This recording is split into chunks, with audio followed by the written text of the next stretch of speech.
Masih bersama kami di Ahsan TV, mendekatkan keluarga pada sunnah. Assalamualaikum warahmatullahi wabarakatuh. Innal hamdalillah nahmaduhu wa nasta'inuhu wa nastaghfiruh wa na'udzu billahi min syururi anfusina wa min sayyiati a'malina. May yahdihillahu fala mudilla lahu wa may yudlil fala hadiyalah. Asyhadu an la ilaha illallah wahdahu la syarikalah wa asyhadu anna Muhammadan abduhu wa rasuluhu la nabiyya ba'da. Pemirsa Ahsan TV yang berbahagia dimanapun Anda berada, senang sekali bisa berjumpa kembali. Alhamdulillah di kesempatan pagi yang berbahagia ini dalam kajian kita, kajian edisi pagi setiap pukul 6 Selasa, hari Selasa ya, bersama guru kita Al-Ustaz Abu Islama Imanuddin LC MA Hafidhahullah Ta'ala.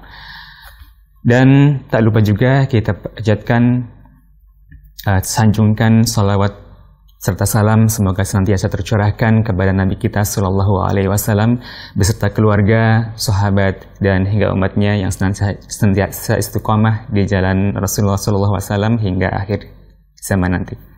Dan bagi pemirsa Ahsan TV yang dirahmati Allah Subhanahu Wa Taala, lika-liku kehidupan rumah tangga sudah pasti ada, mulai dari pertikaian, percocokan hingga berujung talak. Namun bagaimana kita menyikapi lika-liku ini, kita akan belajar bersama di pagi hari ini bersama guru kita Al-Ustaz Abu Islama Imanuddin LC Hafidhahullah Ta'ala, masih membahas kitab Al-Wajiz fi Fiqh Sunnah wal Kitabil Aziz.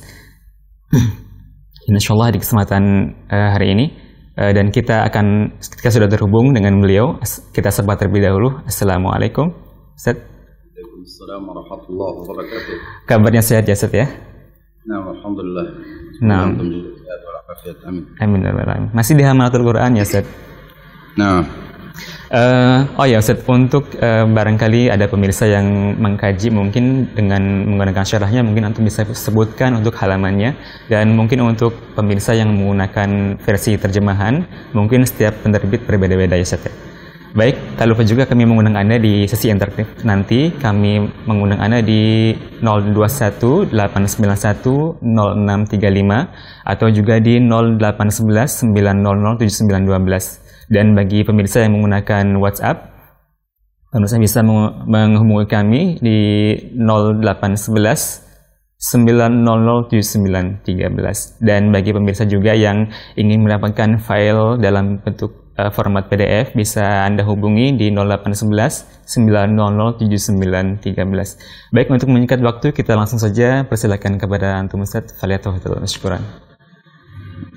Assalamualaikum warahmatullahi wabarakatuh.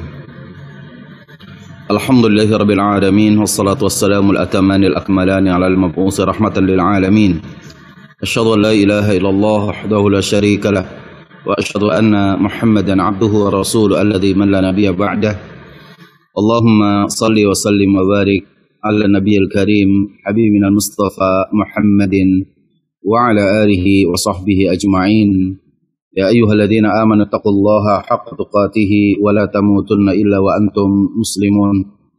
Amma ba'du, fa inna asdaqal hadithi kitabullah wa khairal hadi hadi Muhammadin sallallahu alaihi wa alihi wasallam wa syarrul umuri muhdatsatuha wa kullu muhdatsatin bid'ah wa kullu bid'atin dhalalah wa kullu dhalalatin finnar. Para jamaah sekalian kaum muslimin, saudara-saudaraku yang dimuliakan Allah Subhanahu wa taala, kembali kita dalam kajian fiqhul usrah kita atau fikih rumah tangga kita di Selasa pagi. Di terakhir kita membahas tentang permasalahan yang berkaitan dengan al-hadhanah atau hak asuh anak. Dan kita sudah menjelaskan hak asuh anak tersebut. Lalu kemudian dalam kitab yang kita kaji, yaitu kitab Al-Wajiz fi Fiqh Sunnah wal Kitab Al-Aziz, mestinya setelah pembahasan al-hadhanah itu adalah kitab An-Nafaqat, ya, kitab yang menjelaskan tentang masalah nafkah. Tapi kita lengkap terlebih dahulu hingga pada halaman dari 390 kita lengkap masuk ke halaman 554 dalam edisi bahasa Arabnya, ke halaman 554, karena ini ada kaitannya dengan serba-serbi pernikahan. Nanti insyaallah tabaraka wa ta'ala pekan depan kita akan kembali lagi kepada pembahasan tentang an-nafaqah. Kenapa dalam masalah kita agak melongkap ini? Karena dalam serba-serbi pernikahan, dalam berumah tangga tentunya ada hal-hal yang menyebabkan ya ketidakharmonisan itu terjadi, bahkan ya mungkin berujung sampai pada perceraian atau talak ataupun pemutusan hubungan pernikahan yang disebut dengan khulu, ya, atau bahkan tidak sedikit ya dari pasangan suami istri itu kemudian saling melontarkan tuduhan-tuduhan yang berakibat pada li'an, saling melaknat. Hal-hal seperti ini terjadi dalam dunia pernikahan, dalam dunia kita berumah tangga, yang diawali dengan senyuman, lalu kemudian berakhir dengan celaan, diawali dengan ya kecintaan, diakhiri dengan kebencian, ya, diawali dengan kasih sayang, namun diakhiri kemudian dengan penuh sama kemurkaan dan lain-lain. Pertama, ya, kenapa hal itu terjadi? Ya, pertama kita ini manusia, memang hidup di atas muka bumi. Manusia yang masih hidup di atas muka bumi di dunia ini. Ya, tentunya ini akan mengikuti kepada hakikat dunia itu sendiri. Ya, bahwa suami maupun istri itu adalah bagian dari dunia.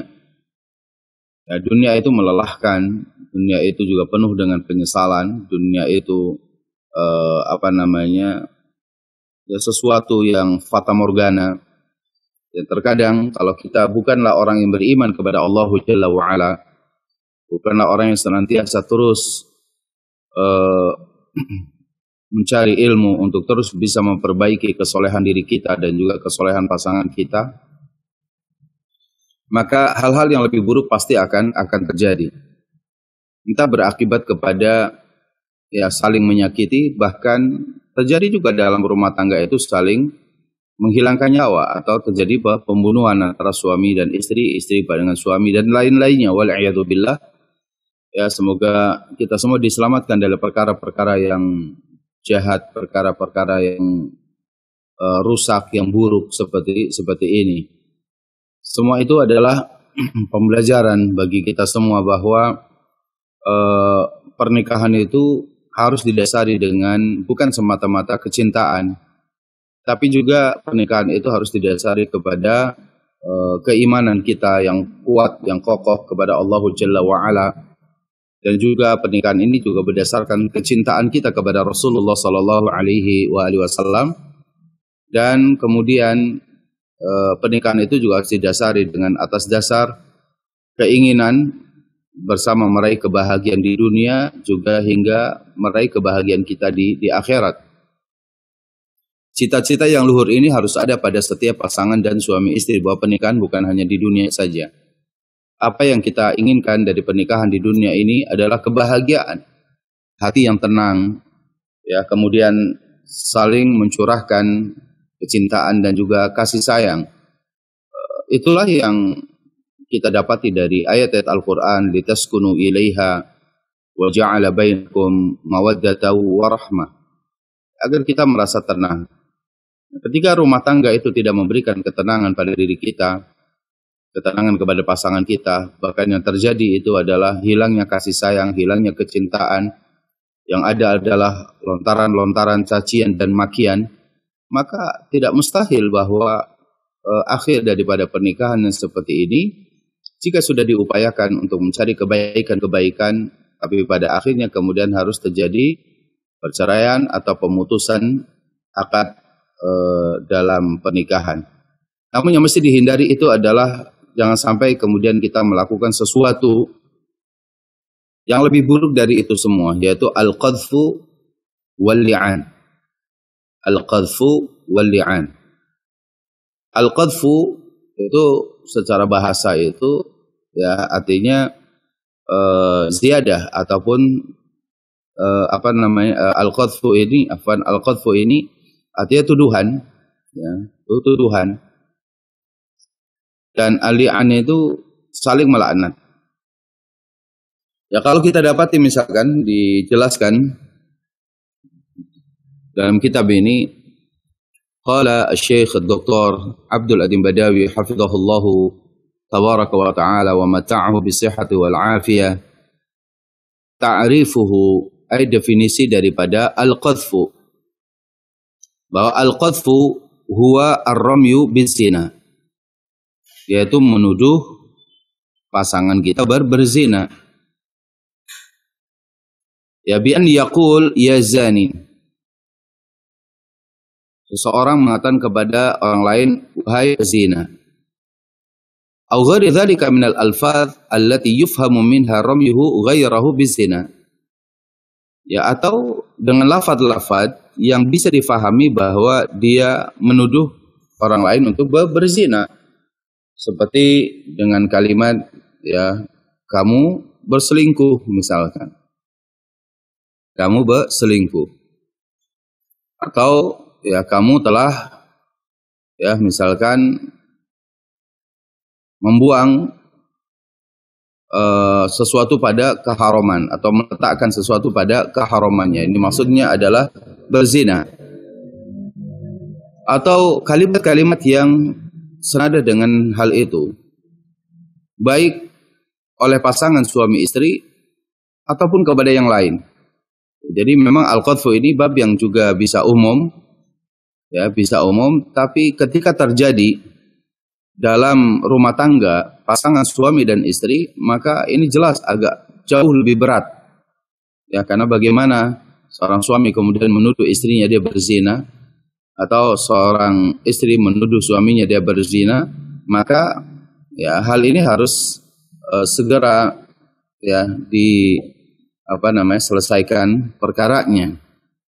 Kenapa? Karena secara hukum bahwa al-qadhfu atau ar-ramyu bizina, menuduh tuduhan dengan berzina itu adalah minal kabair, ya, al-muharramah tentunya, ya, di antara dosa besar, dan itu diharamkan oleh Allah Subhanahu wa taala. Ya, yaitu hukumnya haram, dan menuduh orang lain berzina itu termasuk kabiratun minal kabair, satu dosa besar dari dosa besar. Bahkan dijelaskan dalam hadis, ya, yang diriwayatkan oleh Imam Bukhari dan juga Imam Muslim dari sahabat Abu Hurairah radhiyallahu anhu wa ardhahu, bahwasanya Rasulullah sallallahu alaihi wa alihi wasallam bersabda, ijtanibus sab'al mubiqat, ya, ijtanibu as-sab'a al-mubiqat, jauhi oleh kalian, tinggalkan oleh kalian 7 perkara yang bisa membinasakan kehidupan kita di dunia maupun di akhirat. Ijtanibu as-sab'a al-mubiqat, ya, tinggalkan dan jauhi 7 perkara yang bisa membinasakan, ya, kehidupan kita. Artinya kehidupan kita, ya, kita hidup kita ini bukan hanya saja hilang kebahagiaan, tapi juga memang bisa hilang nyawa kita, berarti membinasakan kita. Dan di akhirat, ya, tentunya kita akan bergelimang dengan dosa, yang bisa saja di antara dosa-dosa dari 7 perkara ini memang ada dosa yang tidak diampuni oleh Allah Jalla wa'ala jika dia meninggal dalam keadaan membawa dosa tersebut. Qalu, kata para sahabat, wa ma hunna ya Rasulullah, apa 7 perkara yang membinasakan itu? Apa 7 perkara yang membuat manusia itu celaka dalam hidupnya, sengsara dalam hidupnya, dunia dan akhiratnya? Qala Rasulullah sallallahu alaihi wasallam menjelaskan, asyirku billah. Yang pertama adalah syirik kepada Allah Jalla wa'ala, yang menyekutukan Allah Azza wa Jalla, menyekutukan Allah Subhanahu wa ta'ala, niatan wa qasta, baik niat maupun dia tujuan daripada suatu amal perbuatan kita. Kalau kita melakukan suatu amalan yang bisa menyebabkan kita menyekutukan Allah Subhanahu wa ta'ala, maka wajib bagi kita bertaubat.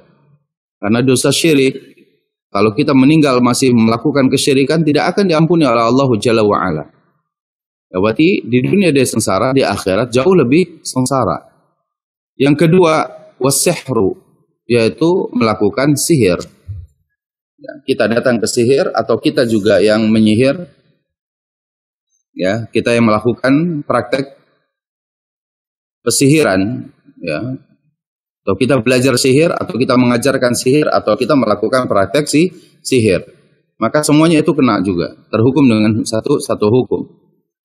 Itu al-mubiqat, yang akan membinasakan kita. Yang ketiga, wa qatlu nafsil lati haramallahu illa bil haqq, yaitu membunuh jiwa yang Allah telah haramkan kecuali dengan alasan yang dibenarkan. Perbuatan al-qatlu yaitu membunuh manusia, membunuh seorang muslim, seorang mukmin, maka jelas ini mubiqat. Di dunia dia sengsara, bahkan dia akan dikisos, ya, dihukum dengan dibunuh kembali. Dan di akhirat, kalau dia tidak bertobat dari pembunuhan tersebut, maka bisa saja kemudian dia akan tetap diazab oleh Allah Jalla wa'ala. Wa aklu riba, dan yang keempat adalah makan harta riba. Ya, makan harta riba. Baik ya, dengan berbagai macam riba dalam jual beli maupun riba dalam utang piutang. Ya, riba nasi'ah maupun riba fadl. Apapun bentuknya, maka itu bisa menyebabkan seseorang ya jatuh ke kebinasaan. Wa aklu malil yatim, yang kelima adalah memakan harta anak yatim. Ya, entah dengan merubah ataupun menukar harta kita yang jelek dengan harta anak yatim yang bagus. Ya. Kita dengan memperdayai ketidakberdayaannya anak yatim. Atau yang kedua, kita betul-betul memang mencampur adukan harta kita dengan harta anak yatim. Harta kita yang sedikit dicampur dengan harta anak yatim yang banyak dengan alasan ya bahwa itu sebagai nafkah baginya. Atau yang ketiga, memang kita merampas harta anak yatim tersebut. Ya. Bahkan kita bisa mencari makan dengan apa? Dengan berdalih untuk menyantuni anak yatim. Nah, ini adalah perkara yang membinasakan kita, dan ini harus dijaga hati-hati terhadap orang-orang yang biasanya dia memiliki anak yatim atau panti yatim dan lain-lainnya. Yang keenam, wa tawalli yaum az-zahf. Ya, atawalli yaum az-zahf, yaitu berpaling, lari dari medan perang. Ya, lari dari medan perang. Dan yang terakhir yang berkaitan dengan judul bab kita, pembahasan kita adalah apa? Wa qadful muhsanat. Qadfu al-muhsanat, yaitu menuduh wanita-wanita yang baik itu dengan tuduhan berzina. Atau al-ghafilatil mu'minat, ya. Qadful muhsanatil ghafilatil mu'minat. Menuduh wanita-wanita yang mukmin atau wanita-wanita yang lemah, yang lalai, atau wanita-wanita yang mukminah, ya, dituduh dengan tuduhan berzina. Artinya bahwa siapapun yang menuduh seorang lain berzina, ya, maka apa? Ya, maka dia harus siap mendatangkan saksi. Ya, harus bisa mendatangkan saksi. Nah, bagaimana kemudian orang yang dia hanya sekedar menuduh tanpa ada bukti dan yang lainnya, maka ini akan membahayakan dirinya. Meskipun barangkali yang dituduhkan itu benar, tapi ketika tidak ada bukti, dan tidak mampu mendatangkan bukti ataupun saksi-saksi, maka ya baginya adalah apa? Baginya adalah had, yaitu hukuman. Dijelaskan apa hukuman bagi orang yang menuduh perzinahan terhadap orang lain. Wa man qadhafa musliman hudda bi jaldihi 80 jaldah. Barang siapa yang menuduh seorang muslim, maka dihukumi dengan cambukan sebanyak 80 kali cambukan. 80 jaldah. 90 cambukan.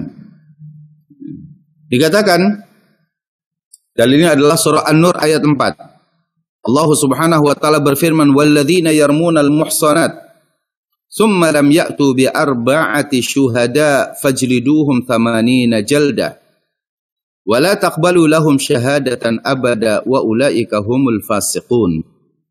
Kata Allah Jalla wa Ala, dan orang-orang yang menuduh wanita-wanita yang baik, wanita-wanita mukminah yang muhsanat, yang menjaga kehormatan dirinya dengan tuduhan zina, summa lam ya'tu bi arba'ati syuhada, kemudian dia tidak mampu mendatangkan 4 orang saksi. 4 orang saksi, laki-laki semua, 4 orang saksi. Bi arba'ati syuhada. Ketika dia menuduh wanita berzina, lalu kemudian dia tidak bisa mendatangkan 4 saksi tadi, maka justru yang menuduh berzina itulah yang dihukum. Fajliduhum 80 jaldah. Ya, maka ya, cambuklah dia dengan 80 kali cambukan. Itu hukum yang pertama, hukuman yang pertama. Hukuman yang kedua, wala taqbalu lahum syahadatan abada, tidak diterima kesaksian dia selamanya. Ya, tidak diterima kesaksian dia selama jadi saksi apa saja itu enggak diterima. Ya.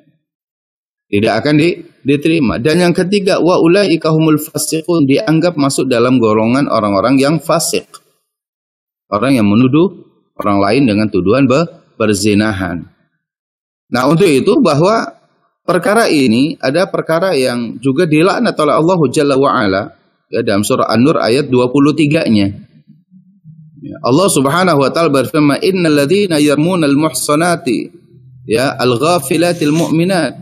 Yaitu orang-orang yang menuduh wanita-wanita yang menjaga kehormatan dirinya, wanita-wanita yang lengah, wanita-wanita yang mukminah, tapi dituduh mereka itu dengan tuduhan berzina, lu'inu fid dunya wal akhirah. Mereka akan dilaknat di dunianya dan mereka akan dilaknat di akhiratnya. Walahum adzabun azim. Dan baginya itu adalah azab ya yang sangat besar, azab yang sangat pedih. Nah, itu adalah al-qadfu. Jadi tidak boleh bagi itu sembarangan. Nah, di zaman kita saat ini itu terkadang sangat mudah sekali, ya. Sangat mudah sekali untuk menuduh orang lain berzina, menuduh pasangan kita berzina, ya, dan lain-lainnya. Ya, terkadang SMS mungkin salah masuk SMS ke kita atau ke pasangan kita, lalu kemudian itu menyebabkan satu permasalahan yang sangat besar. Ya, yang betul kita wajib menjaga itu semua dari keluarga kita atau dari diri kita semuanya. Akan tapi ya kita sendiri wajib untuk apa? Untuk menahan diri. Jangan sampai kemudian kita menuduh orang lain berzina tanpa ada bukti, maka hal itulah yang akan menyebabkan kita celaka. Ya, kalau yang dituduhkan itu ternyata salah. Ya, kalau yang dituduhkan itu benar, ya tentunya bahwa setiap orang akan menanggung dari dosa yang ia lakukan. Tapi permasalahan kita menuduh tersebut karena tidak mendatangkan ya tidak mendatangkan saksi, ya maka kita juga kena dengan hukum Allah yang ada di dunia ini. Kenapa kejujuran itu juga masih tetap harus mendapatkan apa? Harus mendapatkan hukuman. Ya karena ini untuk menjaga sadduz dzari'ah. Ya untuk menjaga kerusakan yang lebih besar. Kalau setiap orang boleh menuduh orang lain berzina, boleh menuduh orang lain dia melakukan perzinahan dan yang lainnya dan tidak dihukum, maka apa yang terjadi di masyarakat kita? Ya, terlebih hidup di akhir zaman seperti ini. Ya, meskipun zaman sudah canggih, ada CCTV di mana-mana gitu ya, ada handphone yang barangkali bisa melacak keberadaan kita dan yang lain-lain, akan tetapi tetap itu harus ada apa? Harus ada pembuktian yang nyata. Ya, mungkin ada urusan pekerjaan, mungkin ada hal yang memang saat itu sangat insiden, misalkan dekat dengan apa? Kalau tidak dalam pertolongan misalkan atau lain-lainnya, banyak menyebabkan kemudian orang itu ya melakukan kedekatan misalkan dengan orang lain, tapi kemudian tidak sampai misalkan sampai perzinahan dan lainnya. Akan tapi ketika dituduh maka kita harus mendatangkan saksi. Nah, jangan sampai kemudian masuk kepada masuk kepada saling melaknat. Tapi bukan berarti bahwa al-li'an di sini itu adalah perkara yang tidak diperbolehkan. Ya, apa itu di sini al-li'an? Ya, al-li'an itu ya, adalah upaya untuk apa namanya? Ya saling melaknat mereka itu karena sebab ya karena adanya sebab tuduhan berzina tadi. Di sini dikatakan, "Idza qadhafa ar-rajulu zaujatahu," apabila seorang suami menuduh istrinya yaitu dengan tuduhan berzina, fakadzabathu, tapi kemudian istrinya itu berdusta. Ya, istrinya ini berdusta. Padahal benar yang dilihat oleh suami itu benar. Tapi kemudian istrinya berdusta. Maka meskipun istri itu bisa lepas dalam hukum di dunia, tapi di hukum Allah tidak terlepas dia. Dan suamilah yang kemudian terkena apa? Hukuman. Fa'alaihi al-haddu. Ya, fa'alaihi al-hadd. Ya, maka seorang suami itu terkena hukumannya. Illa an yuqimal bayyinata. Ya, entah ya suami itu mendatangkan bukti-bukti al-bayyinah au yula'ina, atau meminta kepada ya dirinya dan juga kepada di hadapan istri dan yang lainnya untuk saling bersumpah melaknat diri. Semoga Allah melaknat dirinya. Itu namanya mula'anah atau al-li'an.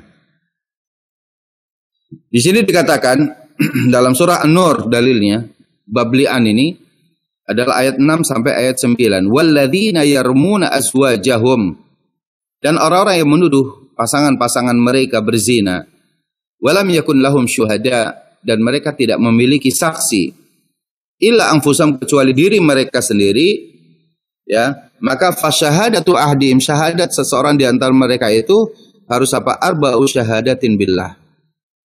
Ya, dia harus mendatangkan empat saksi. Ya, 4 saksi dengan ketetapan Allah Jalla wa Ala.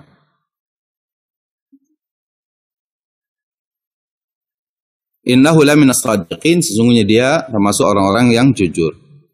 Lalu kemudian yang kelima, ya, yang kelima, barulah kemudian dia misalkan bersumpah atas nama Allah Subhanahu wa Ta'ala. Ya, dia bersumpah atas nama Allah Subhanahu wa Ta'ala. Wal khamisatu, yang kelimanya adalah apa? Al-la'natullahi alaihi in kana minal kadhibin.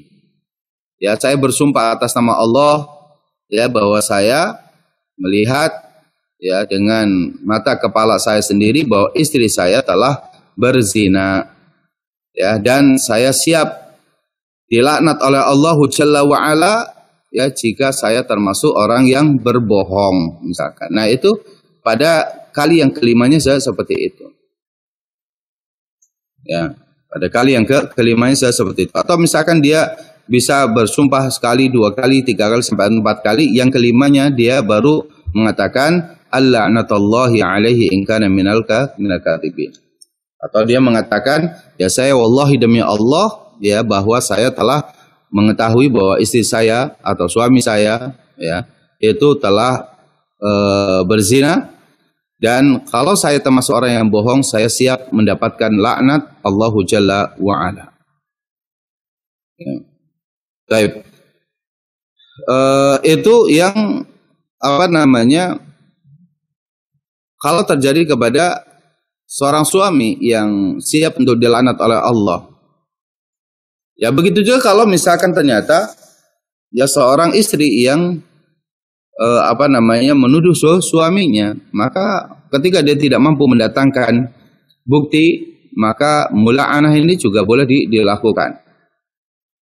Ya, ketika suami dikatakan bahwa ya kamu telah berzina, tapi suami kemudian membantah, ya suami kemudian tidak mengakui suami itu sampai berdusta, maka ya setelah apa namanya dia bersumpah atas nama Allah Jalla wa Ala, ya maka yang kelimanya itu ya dia mengatakan anna ghadaballahi 'alaiha in kana minas shadiqin. Ya, bahwa yang kelima ini semoga Allah Subhanahu wa Ta'ala murka kepadanya jika memang suami saya itu termasuk orang yang jujur, berarti sayalah yang salah. Maka saya siap mendapati murka Allah Subhanahu wa taala. Ya, itu adalah mula'anah. Dalam riwayat dikatakan bahwa hadis diriwayatkan oleh Abdullah bin Abbas radhiyallahu anhu bahwa ada seorang sahabat bernama Hilal bin Umayyah. Qadhafa imra'atahu 'inda Nabi. Dia telah menuduh istrinya berzina di hadapan Nabi yang mulia sallallahu alaihi wasallam. Istrinya dituduh berzina dengan seorang laki-laki bernama Syarik bin Sahma. Ya, Syarik bin Sahma. Jadi Hilal bin Umayyah menuduh istrinya dia berzina dengan seorang laki-laki bernama Syarik bin Sahma. Faqala Nabi sallallahu alaihi wasallam, apa yang dikatakan oleh Nabi?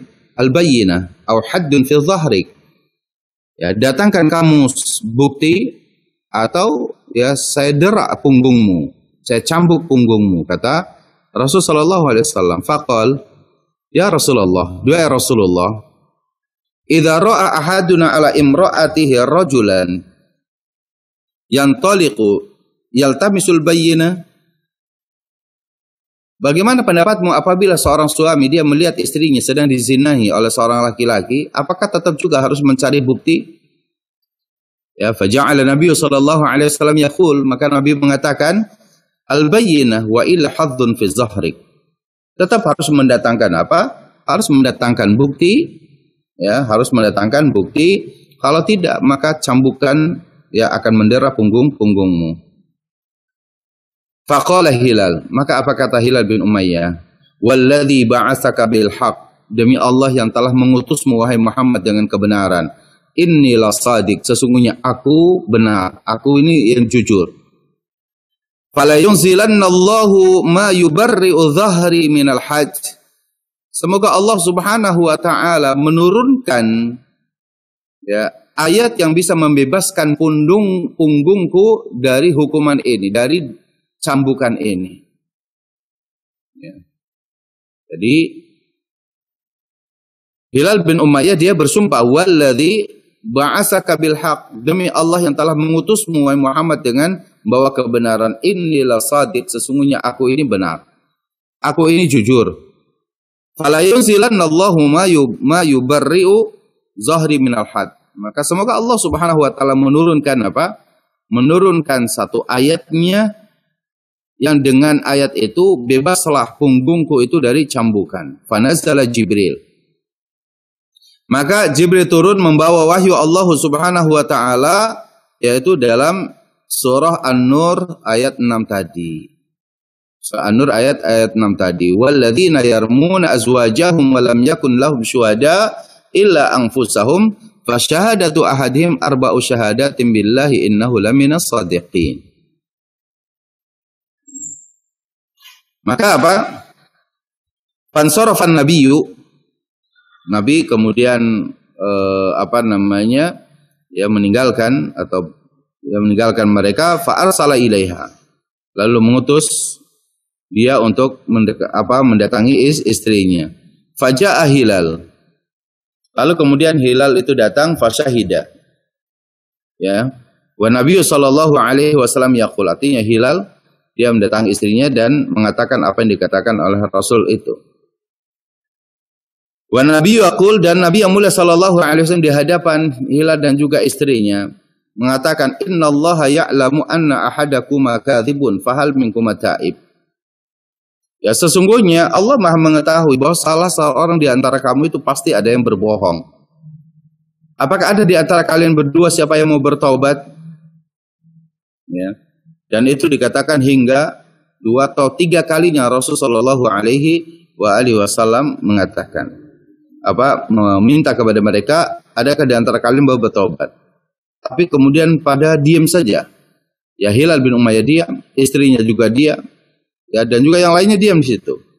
Maka Nabi yang mulia sallallahu alaihi wasallam mengatakan, absiruha fa in ja'at bihi akhalal ainaini sabighal aliyataini, ya, khadalla jassaqaini fahuwa li syariki ibni Sahma. Ketahuilah jika ya si istri kamu ini lahir ya dengan matanya yang matanya yang cekung, kemudian atau ya, pokoknya dengan sesuatu yang kurang bagus ya, yang jereng ya, matanya seperti itu, akhalal ainain ya, kemudian yang sabighal alyataini, ya mohon maaf yang pantatnya yang besar gitu ya. Kemudian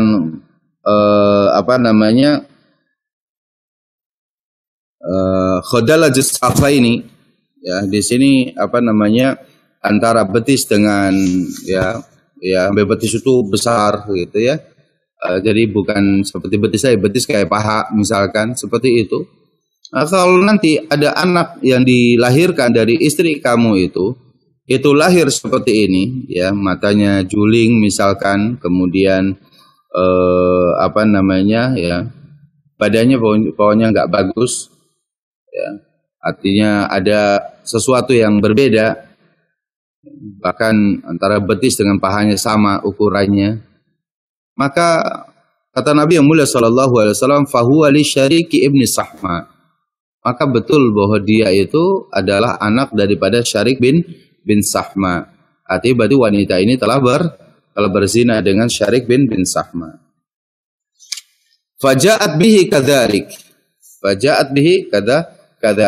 Maka ketika istrinya itu lahir, ternyata betul apa yang disampaikan oleh Nabi Muhammad SAW tentang ciri-ciri bayi itu, itulah yang kemudian bayi itulah lahir dari istri daripada Hilal bin Umayyah tadi. Maka betul istrinya ini telah berzina. Ya.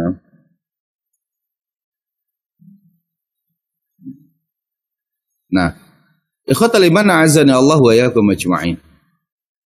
Inilah terkadang pentingnya itu al-li'an, pentingnya itu bukti dalam tuduhan-tuduhan perzinahan. Apa yang terjadi akibat dari laknat ini ya, atau akibat yang terjadi karena sebab li'an ini? Apabila seorang suami saling melaknat, maka ya ada hukum-hukum yang akan didapati oleh mereka berdua, oleh pasangan suami istri. Yang pertama adalah at-tafriqu bainahuma. Mereka secara otomatis ketika saling melaknat itu, maka mereka sudah terpisahkan, tidak lagi menjadi suami dan istri. Hadisnya adalah hadis Abdullah bin Umar. Qala, ia mengatakan, la'ana nabiyyu baina rajulin wa imra'atin minal ansari wa farraqa bainahuma. Artinya Nabi yang mulia sallallahu alaihi wasallam memisahkan dua orang laki dan perempuan dari kalangan Ansor yang mereka saling melaknat. Maka Rasul pun farraqa bainahuma, yaitu memisahkan antara mereka berdua. Yang kedua itu at-tahrim al-mu'abbad. Ya, at-tahrim al-mu'abbad. Artinya mereka berpisah selamanya dan tidak akan pernah bisa kembali. Berdasarkan hadis dari Sahal ibn Sa'ad, madat as-sunnatu fil mutala'inaini an yufarraqa bainahuma thumma la yajtami'ani abada.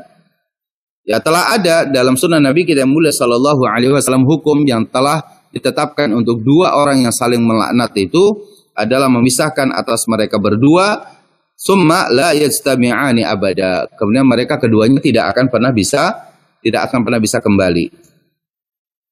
Tidak akan pernah bisa bersatu. Ya.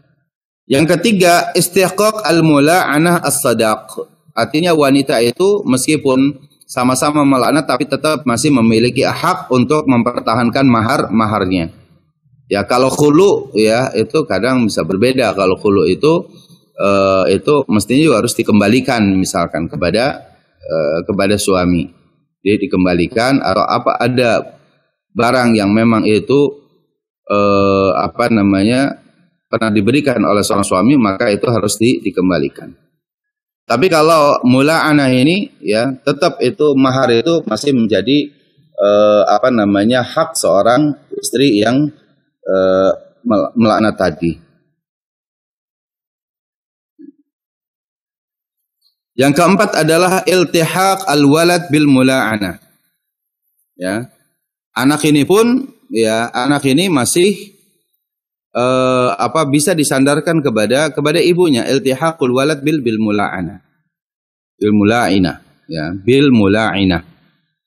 Dijelaskan pada hadis Abdullah bin Umar, ya, anna Nabi sallallahu alaihi wasallam la'ana baina rajulin wa imra'atihi fantafa min waladiha fa farraqa bainahuma wa alhaqal walada bil mar'ah. Ya, di sini alhaqal walad bil mar'ah, yaitu anaknya itu ya menjadi hak ataupun bisa diasuh oleh istri ini, meskipun memang itu adalah dia termasuk yang al-mula'inah, ya, wanita yang ikut melaknat juga. Kemudian poin yang kelima juga masih adanya hak waris, ya, hak waris. Subutu tawarus bainal mula'inah wa waladiha. Kan tadi misalnya sudah dipisahkan, tapi meskipun dipisahkan itu, tapi tetap hak warisnya. Suatu ketika misalkan suaminya yang telah melaknat dirinya itu meninggal, maka wanita ini masih tetap mendapatkan harta waris. Ya, dan ini yang disampaikan oleh Sahal bin Sa'id dalam hadis tersebut.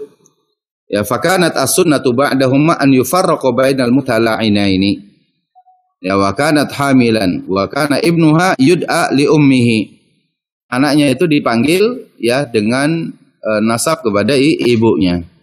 Artinya boleh boleh diurus oleh ibunya, disandarkan kepada ibunya. Sumajarat as-sunnah fi mirasiha annaha tarisuhu wa yarithu minha ma faradallahu lahu. Artinya apa? Ibu juga bisa mewarisi harta anak ini, ya, ibu yang mula'inah tadi bisa mewarisi harta anak ini, dan anak ini juga bisa mewarisi harta dari ibunya. Artinya bahwa seorang istri atau seorang ibu yang saling melaknat dengan suaminya tadi, lalu kemudian mereka dipisahkan secara hukum, tapi masih ada mendapatkan hak warisnya, masih tetap mendapatkan mas kawinnya, gitu ya, masih tetap dia mendapatkan anaknya. Inilah 5 hukum yang terkait dengan bab mula'inah atau mula'ana atau li'an yang memang sering terjadi di dalam sebuah rumah tangga, ya, yang di awal sudah saya sampaikan, terkadang ya diawali dengan kebahagiaan, kegembiraan, tapi kemudian diakhiri dengan saling celaan, saling melaknat dan lain-lain. Wal'iyadzubillah. Ya, semoga kita semua bisa tetap mengikuti keistiqomahan dari apa yang Allah inginkan, ya, imsakun bima'ruf atau tasrihun bi ihsan. Ya, pegang istri kita atau pasangan kita, tetap menjadi pasangan kita, atau lepaskan dia juga dengan baik-baik agar tidak terjadi saling melaknat sesama mereka. Ya, wallahu taala a'la wa a'lam. Demikianlah 2 poin yang penting bagi kita dalam edisi terakhir di bab serba-serbi pernikahan tentang al-qadfu wal li'an. Ya, semoga hal ini bermanfaat untuk saya dan juga untuk para jamaah sekalian, para pemirsa Ahsan TV dimanapun antum berada. Semoga Allah Jalla wa'ala memberikan kekuatan kepada kita untuk terus menjaga rumah tangga ini dengan sebaik-baiknya, ya, di atas ilmu Al-Quran dan juga sunnah Nabi kita yang mulia Sallallahu alaihi wasallam. Dan selanjutnya kita berikan kesempatan kepada para pemirsa sekalian, dan kita kembalikan ke studio. Tafadhol. Baik, pemirsa Ahsan TV dimanapun Anda berada, telah selesai sudah materi dari kitab Al-Wajiz fi Fiqh Sunnah wal Kitabil Aziz karya Syekh Abdul Azim Al-Badawi rahimahullahu taala. Dari pembahasan kita yaitu al-qadfu wal li'an atau tuduhan berzina dan saling melaknat. Baik, tiba saatnya untuk sesi tanya jawab. Bagi Anda yang ingin bertanya langsung di 021-891-06135, atau Anda juga bisa menelepon di nomor GSM di 0811-900-7912. Dan bagi Anda yang ingin bertanya via pesan singkat di 0811-900-7913. Ada nelpon? Halo? Tidak ada. Baik, kita akan angkat terlebih dulu untuk penanya dari WhatsApp Ustaz. Apakah tuduhan berzina ini hanya berlaku untuk suami istri atau berlaku untuk umum, Ustaz? Nah, sebagaimana tadi sudah kita sampaikan bahwa al-qadhfu, tuduhan zina ini boleh berlaku juga untuk umum, ya. Maka tidak boleh kita asal menuduh dan yang lain-lain untuk umum. Tapi untuk rumah tangga suami dan istri tentunya ini lebih lebih berat, ya, lebih dahsyat, karena tentunya ada beberapa hukum-hukum yang terkait dalam soal pernikahan tadi, ya. Jadi al-qadhfu ini itu bisa terjadi kepada pasangan suami istri, bisa juga terjadi di luar suami istri. Artinya dengan masyarakat secara umum, kita tidak boleh melontarkan tuduhan-tuduhan perzinahan kepada orang lain. Allah Ta'ala a'lam.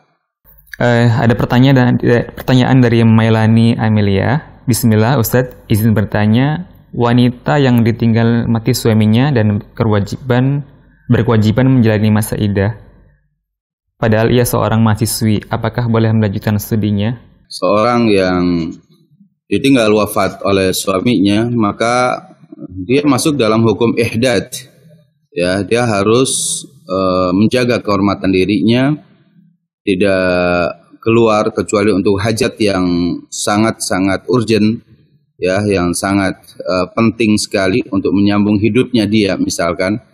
Akan tapi untuk seperti kuliah dan lainnya, karena ini syarat dengan pelanggaran-pelanggaran yang terjadi, maka saya sarankan untuk ngambil cuti terlebih dahulu selama 1 semester.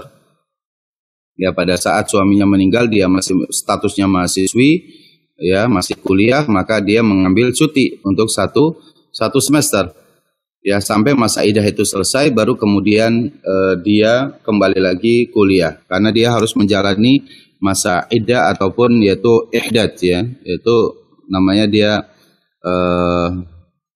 mengurung diri, tidak berhias, tidak keluar dari rumahnya dan lain-lainnya. Ya, ini harus menjaga dirinya, ya. Allah Ta'ala a'la wa a'lam. Ya, demikian jawaban untuk Ibu Amelia, dan kita beranjak ke telepon. Halo. Halo, Assalamualaikum. Waalaikumsalam. Dengan Ibu siapa, di mana, Bu? Fatoni dari Jember. Ibu siapa? Fatoni dari Jember. Fatoni dari Jember.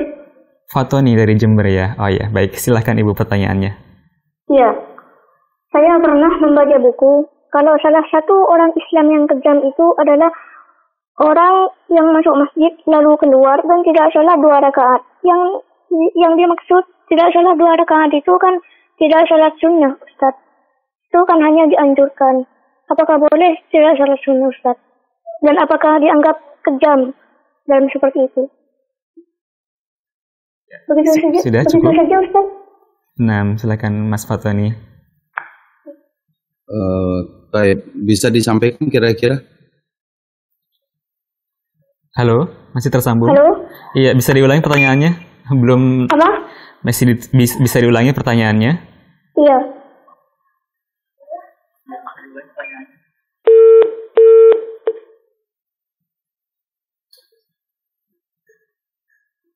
Iya, namanya terputus dan kita belum sempat menangkap untuk pertanyaan dari beliau. Kita beranjak dulu ke pesan singkat, ya, Ustadz, ya. Baik, kita beralih dulu ke nomor WhatsApp. Ustadz, bagaimanakah dengan kondisi sekarang ini? Sebagian orang menampilkan dan tersebar video mereka sedang berzina dengan pasangan yang tidak halal. Apakah perlu hukum persaksian ini masih berlaku? Dari Ibnu Kemal di Cikarang. Baik. Tadi pertama dari pertanyaan yang telepon terlebih dahulu, bahwa apabila kita setelah sholat wajib lalu kemudian tidak sholat sunnah, ya, ba'diyah misalnya, apakah kita termasuk orang yang orang yang amalannya tidak diterima, atau termasuk orang yang menzolimi diri sendiri atau dan yang lainnya? Kita katakan bahwa amalan wajib tetap wajib harus dijalankan oleh kita, dan amalan sunnah tetap dihukumi sunnah. Sebagaimana dijelaskan oleh para ulama bahwa perkara yang wajib itu kalau dikerjakan, ya, kita akan yusabu ala fi'li, diberikan pahala dari kita mengerjakannya, wa yu'aqabu ala tarki, dan kita akan mendapatkan hukuman apabila ditinggalkan. Tapi kalau sunnah itu yusabu ala fi'lih wala yu'aqabu ala tarkih. Artinya diamalkan kita mendapat pahala, ditinggalkan kita tidak berdosa. Hanya saja ya bahwa amalan sunnah itu bagian daripada sesuatu yang bisa melengkapi daripada amalan kita yang wajib. Maka sedapat mungkin seorang muslim berusaha untuk terus mencari cinta Allah Subhanahu wa taala dengan mengamalkan amalan-amalan yang sunnah. Pertama, untuk menutupi kekurangan-kekurangan pada amalan-amalan kita yang wajib. Yang kedua, ya kita bisa mendatangkan cinta Allah Jalla wa Ala sebagaimana dijelaskan dalam hadis qudsi. Ya, fima makna Rasul mengatakan Allah Jalla wa Ala berfirman, tidaklah seorang hamba yang mendekatkan dirinya kepada aku dengan amalan-amalan yang sunnah sampai aku kemudian mencintainya. Ya, apabila Allah telah mencintai kita, maka Allah lah akan menjadi matanya yang dengan mata itu kita melihat, menjadi telinganya dengan telinga itu mendengar, menjadi tangannya dengan tangan itu memegang, dan menjadi kakinya kaki itu melangkah dan lainnya. Artinya kita akan terus dijaga oleh Allah Jalla wa Ala dengan amalan sunnah tersebut. Tapi kalaupun kemudian seumur hidup kita tidak melakukan amalan sunnah, tapi yang wajib-wajib itu ditunaikan, maka ya itu juga termasuk orangnya masih orang muslim, masih yang baik gitu ya, amalan yang wajib ditunaikan.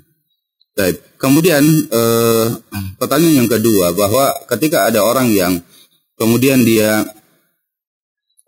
berbuat zina ataupun dia pacaran, ya, kemudian dia dia tampakkan dia di medsos dan yang lainnya, wal'iyadzubillah.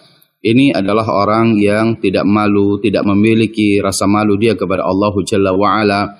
Dan dia termasuk orang yang dihukumi mujahir. Ya, orang yang dihukumi dengan menampakkan kemaksiatan yang dia lakukan kepada Allah Jalla wa'ala. Kemaksiatan itu adalah aib. Kemaksiatan itu yang wajib ditutupi. Apabila seorang bermaksiat, maka cukuplah dia dengan Allah Jalla wa'ala yang mengetahuinya. Tapi kalau sampai kemudian ditampakkan kepada orang lain di medsos, ya, dia foto-fotonya maka dia mujahir. Ya, dan Rasulullah sallallahu alaihi wasallam menjelaskan kullu ummatin mu'afa ilal mujahirin, setiap umatku akan mendapatkan pengampunan Allah Jalla wa Ala kecuali orang yang mujahir, orang yang menampakkan. Dia berbuat dosa di malam hari, dia tampakkan, dia ceritakan di siang harinya. Dia berbuat dosa di siang hari, maka dia tampakkan di malam harinya. Kalau kemudian dia menyebarkannya di medsos, maka siang dan malam itu bisa dilihat oleh semua orang.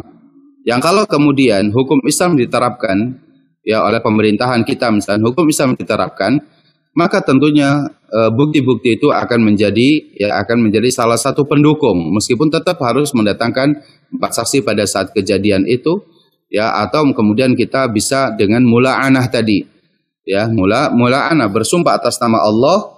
Ya, yang kelima dengan sumpahnya itu, yang kelima, ya, saya siap untuk dilaknat oleh Allah Jalla wa'ala jika saya ini berbohong.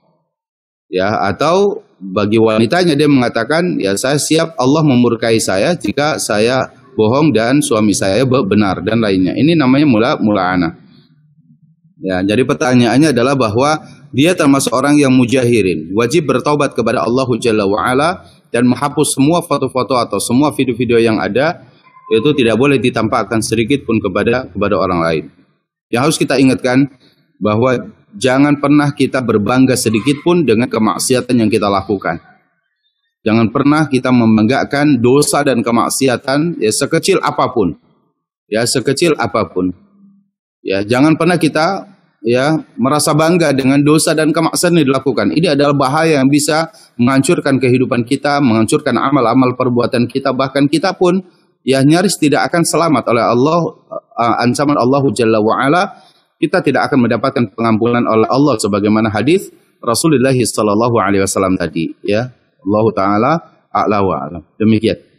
Nah, jazakallahu khairan atas jawabannya untuk Bapak Fatwani yang di Jember dan juga Ibu Kemal di Cikarang. Kita masih berada di pertanyaan di WhatsApp, Ustadz. Akhir-akhir ini banyak kasus pelecehan seksual terjadi di lingkungan pesantren ataupun instansi pendidikan.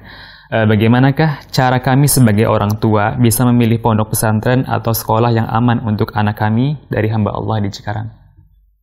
Ya, baik. Pertama kita sampaikan bahwa ini juga perkara yang harus hati-hati juga kita harus hati-hati juga kita menyikapinya, karena kita juga tidak pernah tahu di balik apa berita ini. Ini kan kita tahu bahwa semua berita yang ada, ya, semua berita yang beredar di kita di medsos, Facebook kita tahu milik siapa, kemudian Instagram itu milik siapa, Twitter milik siapa, ya, kemudian apalagi ya. Itu kemudian apalagi koran-koran yang ada, apalagi TV-TV yang ada, yang TV-TV yang bukan TV-TV dakwah dan yang lainnya, kita tahu siapa pemilik di balik itu semuanya. Ya, kita juga tahu bahwa kejahatan itu kalau dari pihak-pihak musuh-musuh Islam tidak akan pernah blok up ke atas, tidak pernah akan disiarkan. Mereka akan coba menutupi semuanya itu. Tapi ketika misalkan ada berita itu terjadi pada lingkungan yang memang itu ada kaitannya dengan Islam, semua orang memburu itu berita itu semuanya, ya, tanpa harus kita bayar kepada awak media itu, semuanya akan berdatangan berduyun-duyun. Pertanyaan kita memang ada apa di balik itu semua? Ya, ini harus kita waspada. Jangan juga kemudian kita ikut-ikutan mengomentari hal ini dan hal itu. Ya. Kenyataan bahwa misalkan ada sebuah lembaga pendidikan yang seperti itu, apalagi dinisbatkan, saya katakan dinisbatkan, disandarkan kepada sebuah nama itu pesantren, meskipun itu harus dicek. Tapi yang pastinya di luar yang pesantren itu justru jauh lebih banyak dan lebih besar, cuma tidak diekspos, tidak terekspos. Itu permasalahannya, ya. Dan dianggap kalau kejahatan itu dianggap di luar, misalkan pendidikan di umum, pendidikan yang tidak ada kaitannya dengan nama-nama agama, gitu ya, itu tidak terlalu diekspos. Dan kita tahu karena memang di balik ini semua juga kita tidak memahami siapa pemilik semua ini dan tujuannya apa. Meskipun mereka awak-awak kuruk-kuruknya juga banyak yang Muslim, tapi kita juga tahu kualitas-kualitas dari cara beragamanya atau pemahamannya dan yang lainnya. Nah, tapi intinya sebagai bahan introspeksi diri kita, pertama bahwa ya kita kenali dulu pesantren tersebut, ya, kita kenali dulu siapa pemilik dari pesantren tersebut. Ya, jelas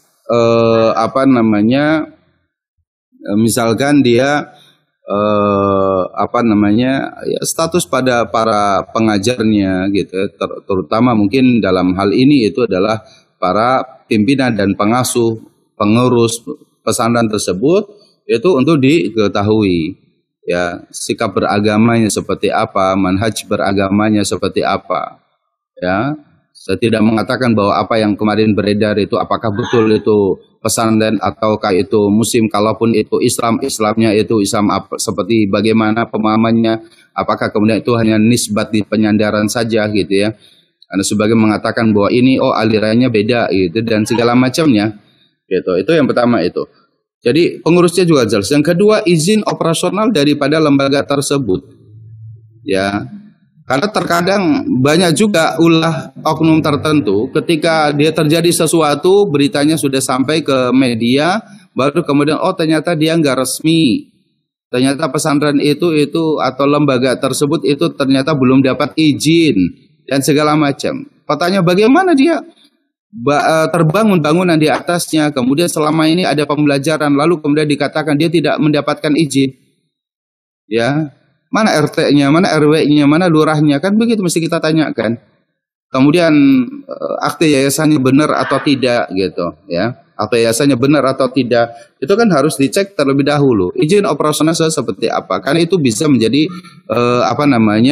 bisa untuk dilihat oleh para calon wali murid, wali santri yang ingin menitipkan putra-putrinya ke sekolah tersebut. Yang ketiga, keadaan masyarakat lingkungan sekitarnya, apakah diam terhadap kemaksiatan tersebut atau memang di masyarakat tersebut itu hal yang biasa, ya, kemaksiatan dan dosa itu dianggap hal yang biasa di situ atau tidak masyarakatnya. Kalau terkadang itu ada biasa, dianggap biasa, dan itu biasanya juga pesantren itu tidak terlalu strict dalam masalah itu, ya, karena menganggap di luar itu jauh lebih berat, maka ya di sini masih hal yang wajar misalkan. Atau yang keempatnya juga yang dilihat itu adalah ikhtilat, nggak campur baurnya terlalu ini gitu ya. Meskipun ketika berbeda tempat pun itu masih mungkin ada saling komunikasi, karena memang ya medsos, dunia media sosial itu seperti itu. Pesantren ikhwannya ada 3 kilo dari sini, pesantren akhwatnya ada lebih dari sini, tapi tetap aja mereka ya ada saling kenal, ada saling apa dan yang lainnya.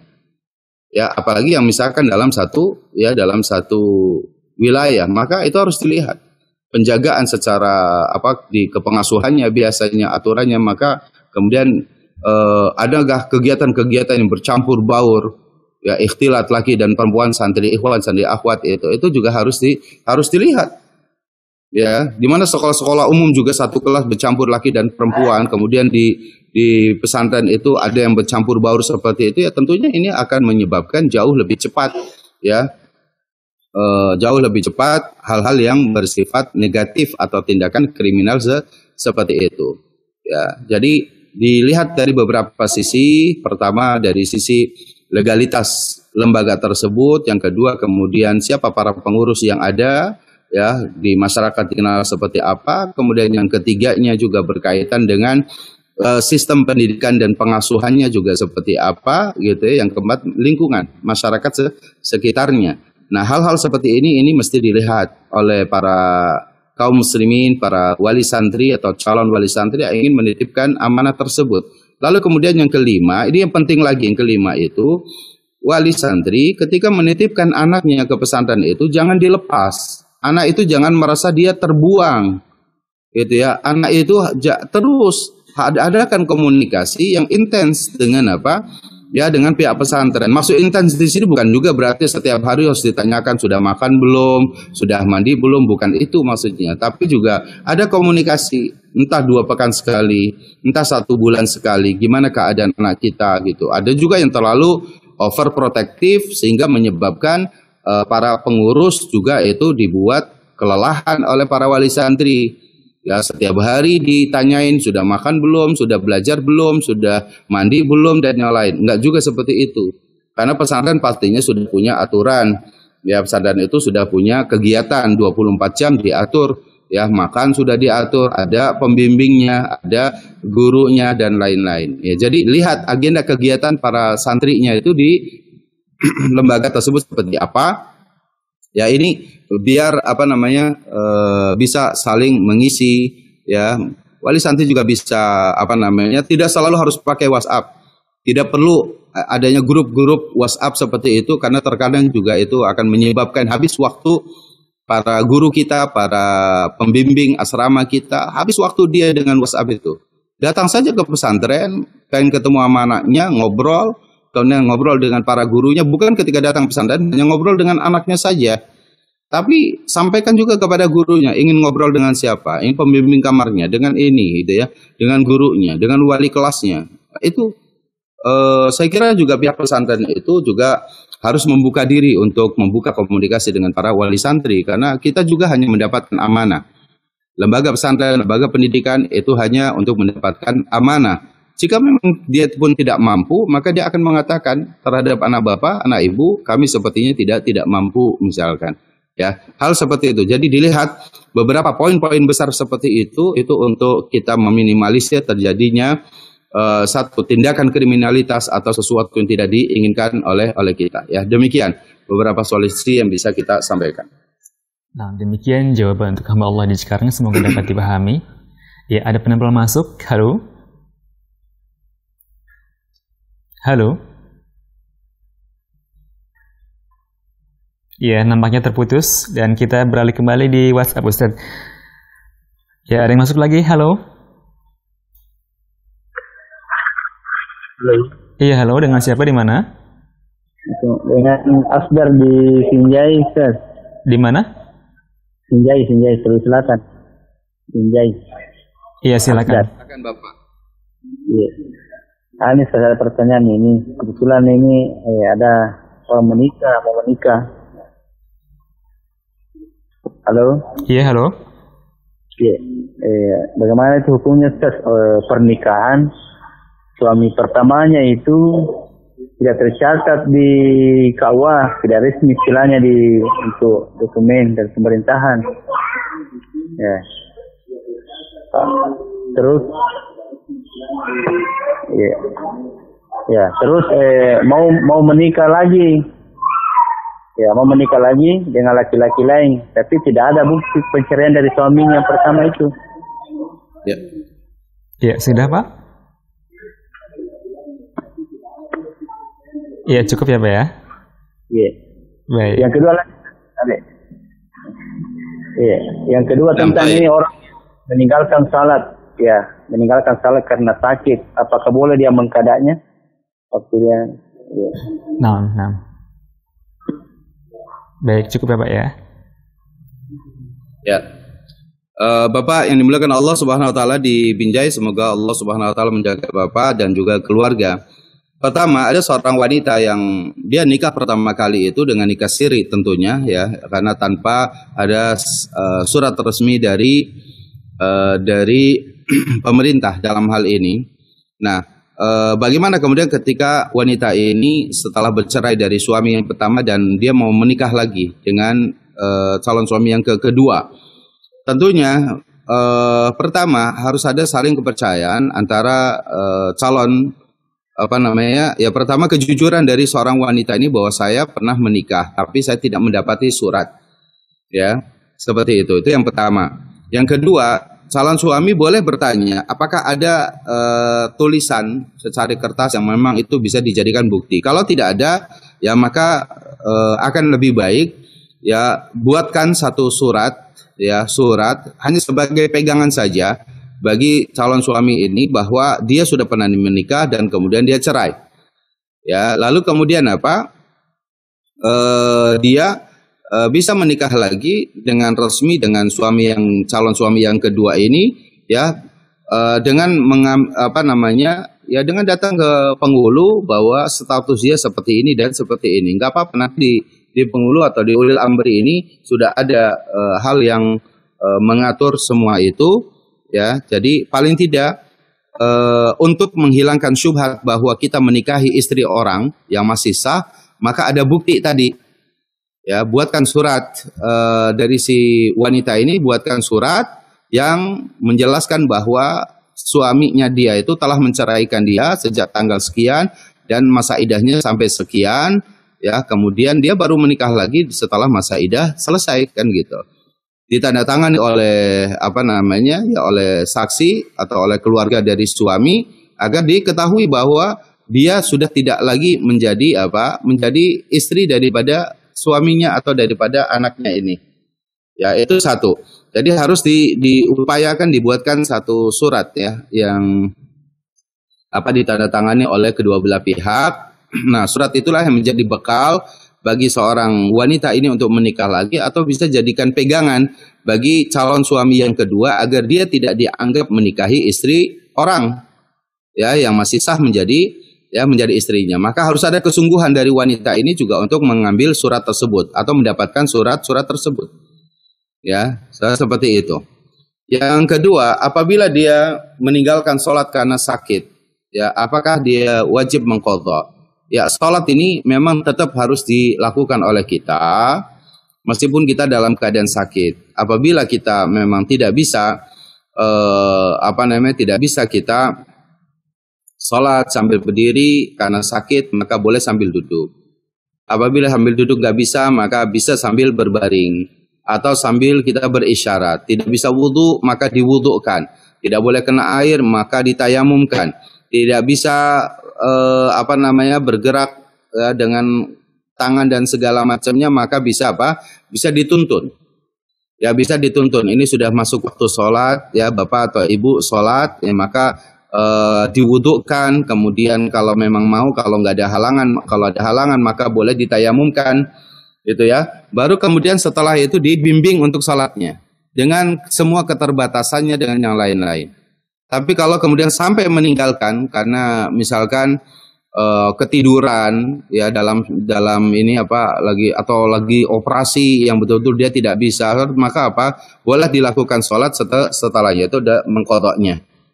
Artinya misalkan dia operasi itu dari mulai menjelang zuhur sampai maghrib, ya itu dibius misalkan berarti zuhur tidak sholat, asar tidak sholat, maghrib tidak sholat. Sadar-sadar misalkan dia isya. Ya, isya itu dia masih bisa diwudukkan atau bisa ditayamumkan, lalu kemudian ya dia sholat isya. Ya, kemudian nanti dia mengqadha zuhurnya, asarnya, kemudian dengan maghribnya. Yaitu boleh seperti itu. Wallahu taala a'lam wa a'lam. Baik, terima kasih Ustaz atas jawabannya, dan masih di pertanyaan di WhatsApp dari Ibu Korina Aziza. Ustadz izin bertanya, bagaimanakah jika seorang suami menuduh istrinya berzina, namun baru mengetahui hukumnya setelah beberapa tahun kemudian? Jazakumullah khairan. Ya, jika memang diketahui seperti itu, maka jika kita mendapati bahwa istrinya itu telah bertaubat kepada Allah Jalla wa'ala, maka ya semoga Allah Subhanahu wa ta'ala menerima taubatnya, ya. Atau misalkan jika memang itu terjadi betul gitu ya, atau misalkan seorang suami tersebut dia memahami kesalahannya, maka suami bertobat kepada Allah Subhanahu wa taala dari perbuatan ramyul qadful muhsanat tadi, yaitu menuduh istrinya berzina tadi. Dia bertobat dengan taubatan nasuha, ya, tidak lagi seperti itu ya, meskipun itu pernah terjadi di tahun-tahun yang silam. Dan kemudian istrinya, dia minta maaf kepada istrinya, dan kemudian mereka menjalani rumah tangga seperti biasa. Semoga dengan pertobatan dia kepada Allah, maka Allah mengampuni dosanya, istrinya memaafkan dan selesai. Lalu lanjutkan sebuah pernikahan, ya, dilanjutkan. Ya, demikian. Nah, demikian jawaban untuk Ibu Korina, dan masih di pesan singkat. Assalamualaikum Ustadz, mohon nasihatnya bagaimanakah batasan hubungan laki-laki dan perempuan yang dengan alasan keperluan pekerjaan, karena terkadang terlalu sering chatting melalui WhatsApp jadi merasa biasa, bercanda dan sebagainya, kirim emoticon dan selalu memperhatikan update-update status dari rekan kerja yang lawan jenis ini. Dari hamba Allah. Iya, banyak cara setan untuk mengelabuhi, ya, banyak cara setan untuk mengelabuhi keikhlasan dan hati seseorang dan menjerumuskan kepada dosa. Ya, di antaranya adalah melalui suara, di antaranya juga melalui mengatakan ya ini nasihat, atau melalui pekerjaan, atau melalui yang lain-lain, bahwa batasan kita tentunya adalah bahwa kalau untuk urusan kerjaan, ya kerjaan. Tidak perlu ada candaan, tidak perlu ada hal-hal yang bisa menyebabkan hati orang itu dia menyisakan penyakit dalam hatinya, ya. Apalagi kalau misalkan mereka sudah suami dan istri, masing-masing punya pasangan, maka ini bisa menyebabkan rusak rumah tangga orang. Ya, kalau soal pekerjaan, lakukan di tempat kerjaannya, itu ya, komunikasinya, hindari dengan terlalu banyak ber-SMS, ber-WhatsApp gitu ya, apalagi kemudian bercanda dalam pekerjaan-pekerjaannya, maka ini perlu dihindari. Ini adalah salah satu cara untuk mengurangi atau meminimalisir waswasatu syaitan, bahkan gangguan-gangguan syaitan yang lebih perangkap syaitan. Ya, kira-kira seperti itu. Jadi dihindari. Batasannya adalah untuk urusan pekerjaan. Ya, untuk urusan pekerjaan sudah. Tidak perlu ada ada ketegasan dalam ber-WhatsApp atau berkomunikasi gitu ya. Seperti itu. Ya, wallahu taala a'lam wa a'lam. Ya, demikian atas jawaban untuk hamba Allah. Ada penelpon? Halo? Halo? Assalamualaikum. Waalaikumsalam. Dengan siapa Pak, di mana? Andi Oi di Sinjai, Kabupaten Sinjai. Iya, di Sinjai ya. Ya, silakan. Begini Ustaz. Batas mengkasrah salat kalau kita musafir, seperti orang yang pergi bekerja di kebun jauh. Ya. Maka ada batasannya mengkasrah salatnya atau dia menyempurnakan salatnya. Ya. Ya, cukup Pak ya. Baik. Ya. Ya, sudah Pak? Baik. Islam memberikan kemudahan kepada umatnya bahwa berdasarkan hadis yang sahih diriwayatkan dari sahabat Abu Hurairah radhiyallahu an, inna dina yusrun, sesungguhnya agama ini mudah. Ya, walan yushaddad din illa ghalabah, dan tidaklah ada orang menyulitkan dirinya kecuali akan terkalahkan. Ya, maksudnya bahwa ketika Allah berikan kemudahan, keringanan kepada kita, seperti dalam masalah sholat ada qasar dan ada jamak. Menjamak itu artinya menggabungkan dua waktu sholat itu pada satu waktu, zuhur dan asar, maghrib serta isya. Artinya zuhur dan asar itu bisa, kalau asalnya ditarik kepada waktu zuhur, itu namanya jamak. Ya, jamak itu menghimpun dua waktu menjadi satu waktu, zuhur dan asar. Kalau zuhur kan terlebih dahulu, asar itu ngikut. Kalau asar ngikut kepada waktu zuhur, itu namanya jamak takdim, menghimpun untuk didahulukan. Asar masuk ke waktu zuhur. Kalau zuhurnya ditarik ke asar, itu namanya jamak takhir. Sholatnya sempurna 4 rakaat. Atau misalkan maghrib dan isya. Maghrib ditarik ke isya, itu namanya jamak takhir. Isya ditarik ke maghrib, namanya jamak takdim. Ya. Jadi dua waktu sholat ditarik ke satu waktu. Ya, lalu kemudian apa alasannya dengan menjamak ini? Ya, alasannya bisa saja yang pertama itu karena adanya kesulitan kita. Ya, kesulitan kita. Ya, kita misalkan